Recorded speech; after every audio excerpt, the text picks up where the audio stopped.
প্রায় 500 বছরের একটি শিমুল গাছকে ঘিরে রয়েছে নানার অলৌকিক ঘটনা। গাছটির নিচে অনেকেই মনের বাসনা পূরণের জন্য মোমবাতি ও আগরবাতি জ্বালিয়ে পূজা অর্চনা করেন। আবার অনেকেই অলৌকিক এই গাছটি দেখতে এসে গাছে তাদের প্রিয়জনের নাম লিখে রাখেন। আগত ভক্তদের উদ্দেশ্য একটাই, সৃষ্টিকর্তা যেন তাদের মনের বাসনা পূরণ করেন। ওয়ালটন আবারও মিলিনিয়ার অফারে ওয়ালটন ফ্রিজ কিনে আপনিও হয়ে যেতে পারেন মিলিয়নিয়ার। মিলিনিয়ার ছড়াছড়ি দেশ জুড়ে, এটা শুধু ওয়ালটনই পারে। অলৌকিক এই গাছটির অবস্থান বরিশালের বানারীপাড়া উপজেলা শহর থেকে প্রায় 7 কিলোমিটার দূরত্বে ব্রাহ্মণবাড়ী গ্রামে। বরিশাল জেলার মধ্যে সবচেয়ে বৃহত্তম এই শিমুল গাছটিকে ঘিরে রয়েছে নানা কল্পকাহিনী, তেমনি এই গাছটি বহন করছে নানা ঐতিহ্য।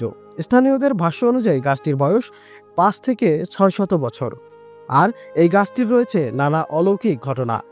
প্রায় 25 শতক জমির উপর দাঁড়িয়ে থাকা প্রায় 150 ফুট লম্বা শিমুল গাছটির গোড়ার পরিধি প্রায় 55 গজ। গাছটির গোড়ায় দাঁড়িয়ে কখনো মনে হয় পাহাড়ের পদদেশে দাঁড়িয়ে থাকার অনুভূতি। আলোচিত এই গাছটি দেখতে প্রতিদিন জেলার বিভিন্ন উপজেলা ও পার্শ্ববর্তী জেলা থেকে ছুটে আসেন দর্শনার্থীরা। এই অলৌকিক গাছটি দেখতে আসছি আমরা অনেক দূর থেকে। লোকের মুখে অনেক শোনা গেছে যে গাছটি বিক্রি হয়েছে অনেকবার, কিন্তু কেউ কাটতে পারে না, তারা অসুস্থ হয়ে গেছে। আর গাছটির এখানে শিব পুজো হয়, অনেক ধরনের পুজো হয়, মানুষের মনোবাসনা পূর্ণ হয়। আসলে এই গাছটা অন্য 5টা গাছের মতো না, এই গাছটা অন্যরকম একটা গাছ, শিমুল গাছ, অনেক বড় একটা গাছ। এই গাছটা লোকের মুখে শুনছি একটা অলৌকিক গাছ। এখানে অনেকে পূজাও করে এই গাছের নিচে। দেখতে আসলে ভালো লাগে, এই জায়গায় শিব পূজা হয়, বুড়ো ঠাকুরের পূজা হয়। অনেক ভালো লাগছে এই গাছ দেখতে আইসা।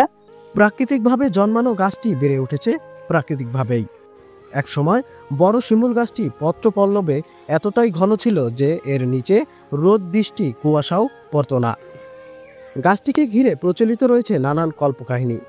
স্থানীয়রা জানিয়েছেন, বিভিন্ন এলাকার লোকজন গাছটি এক নজর দেখতে এসে ভিড় করেন। তারা মনে করেন এ গাছে অলৌকিক কোনো কিছু আছে, তাই মনের বাসনা পূরণ করার জন্য দূর দূরান্ত থেকে ছুটে আসেন দর্শনার্থীরা। এই গাছটি মুরব্বিদের কাছে শুনছি যে গাছটি 500 বছরের পুরনো।